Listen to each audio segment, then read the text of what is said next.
Okay. Beta. I'm gonna show y'all boys where I'm from, man. I'm from that. Disclaimer. If you a Bud Booty Warrior, Gold Lava, Fleece Johnson Jr., click off this video.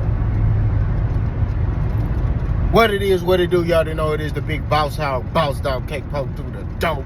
Here to talk this box fucking my soliloquy. Remember, tough times don't last, could be Purdue. And off yourself, cut them in the fire line, remember you matter. Peak game, 84s on wet. Swing. This video is gonna be about Terence Crawford.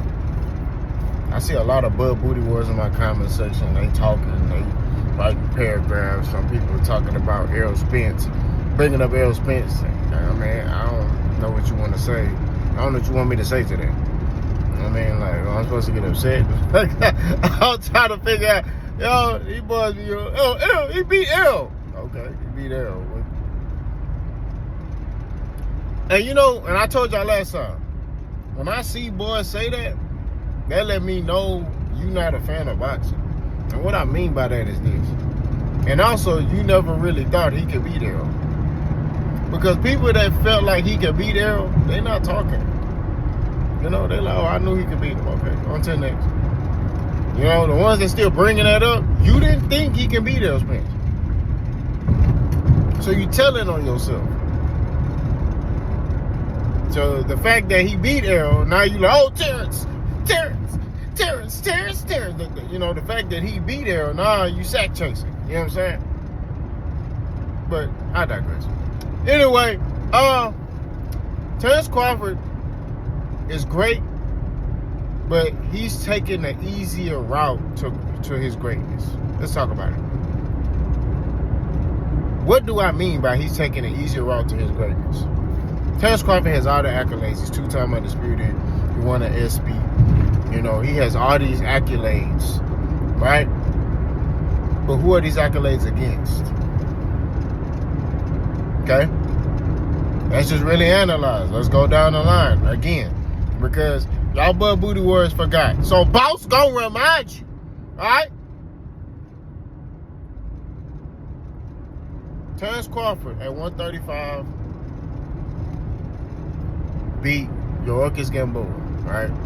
Who was looked at as the guy, one of the guys, right? I thought he was good, I'm not gonna lie, but I didn't look at Yorkis Gamboa as the guy. He had flaws. You know what I mean? His chin in the air, you know, I think he just was relying on his athletic ability, because he wasn't, to me, when I watch fighters, bro, I look at your fundamentals. The flashiness aside, I look at your fundamentals. And Yorkis Gamboa, to me, back then, I never was, like, high on him. Like, I was like, he good, but, you know, it was like somebody beat him. Crawford ended up doing it, right? It was a great showing, a great night for Terence Crawford, great fight. He ended up stopping him, right? Then Crawford go to 40 after that. Fight Victor Postal. Where I feel like up to the Errol Spence performance was Terence Crawford's best performance in his career, right? Didn't allow Victor Postal to kind of get in his head. He just kind of stuck to the game plan. Outboxed, outclassed Victor Postal, dropped Victor Postal, listened to his corner, and boxed a unanimous decision, right? Then he fought on Dongo for undisputed, beat him, and then that was it, right? I was excited, you know what I mean? Ecstatic for Terence Crawford at that time, because, you know, that was a great achievement. You know, you didn't really see too many blacks achieving undisputed at that time. You know, so I was messing with it. I ain't gonna lie, pause. Then you go to 47. He fight Jeff Horn. A fighter that everybody wanted a piece of. Everybody wanted a piece of Jeff Horn. You know what I mean? When he beat Manny Pacquiao somehow. And I still don't know how he beat Manny Pacquiao. But Jeff Horn beat Manny Pacquiao. Terence Crawford gets that fight, right? For the WBO title. And Terence Crawford body bag and toe tags Jeff Horn, right? Becomes the WBO champion at 147. Now, his next couple of fights were questionable. He fought Amir Khan. You know who was coming off a bad performance. And his fight with him ends weird, right? He fights Kell Brook. He stops him, right? He stops him, but I'm gonna keep going. He fights Kell Brook. He fights Sean Porter. You know what I'm saying? And then he fights David I've been sneezing Avanesyan, right? Then he fight Errol Spence. Now, and then he go to 54 and fight Match him off. A lot of Terence Crawford's fights, when he moved into upper weight classes, he fought guys on the tail end, or something was wrong with him. We're just gonna be honest, right? Now Errol, I don't know what was wrong with him, right? So I ain't gonna sit here and make no excuses. I ain't gonna make no excuse for that. Sean Porter, wasn't the same Sean Porter. He even openly admitted. You know what I mean? Hey, I didn't do the things that I normally do for fights when I prepared to fight Terence Crawford. Is that Terence Crawford's fault? No. But at the same time, he said I didn't do things that I normally do when I prepare for fights. Also, I couldn't do them because I have arthritis, in my hips and stuff like that. So there were certain things that I normally do, I couldn't do it, right? In which I believe that Errol Spence fight took a lot out of Sean Porter. That's just my opinion. Because after the Errol fight, Sean Porter didn't look the same. Because he had another fight after that in which he fought a Polish guy. I think it was during COVID. And was it during COVID? I believe it was during COVID. He fought that guy, and he didn't look the same. He looked like he looked a shell of himself. You know what I mean? Same thing with Danny Garcia. Came back, didn't look the same. Right? But that's beside the point. All I'm saying at the end of the day is that everybody wants to try to talk about Terence Crawford, and he's great. Don't get it twisted. All he did was he did what he's supposed to do. Right? When these people sit here and they get in the ring, hey, he beat him, right? He did what he's supposed to do. But as far as his greatness, like I told y'all, it kind of has an asterisk, and I've been saying that because of when he is fighting guys, right? Now, I know when some buddies going to say, oh, he can't control that. He was trying to fight them when he was on Top Rank.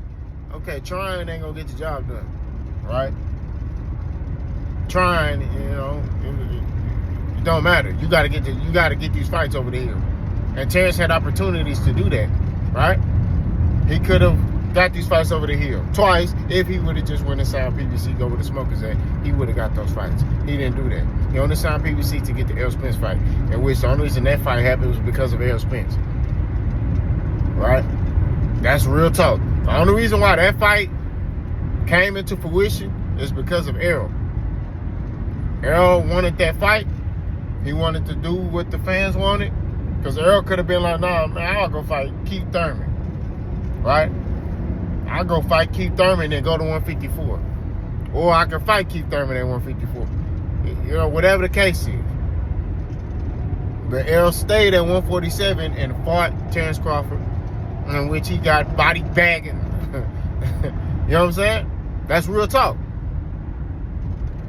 But Terence Crawford has always fought guys when there's something wrong with them. You know what I mean? Part of it ain't his fault.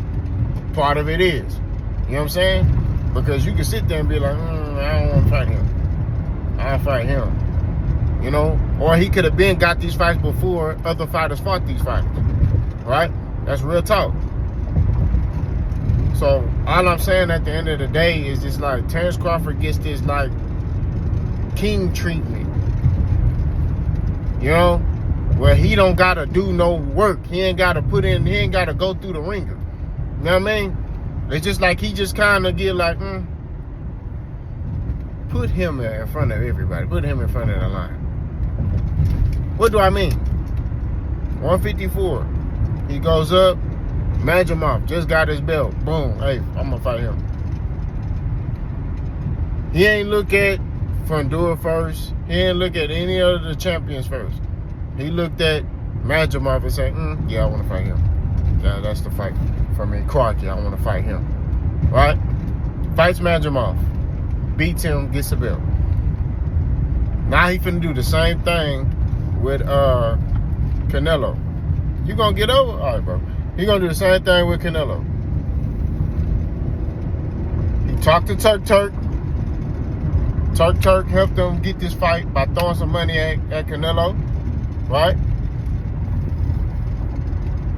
Canelo sold his soul, started being a prostitute, and now Terence Crawford possibly finna get this fight with Canelo Alvarez. You know what I'm saying? That's just real talk. So now, it's a situation where it's like, it shows that Terence Crawford really, truthfully, didn't have to do no heavy lifting in his career. He just kind of got placed in positions. He did his part. Once he got put in a position, he did his part. You know what I mean?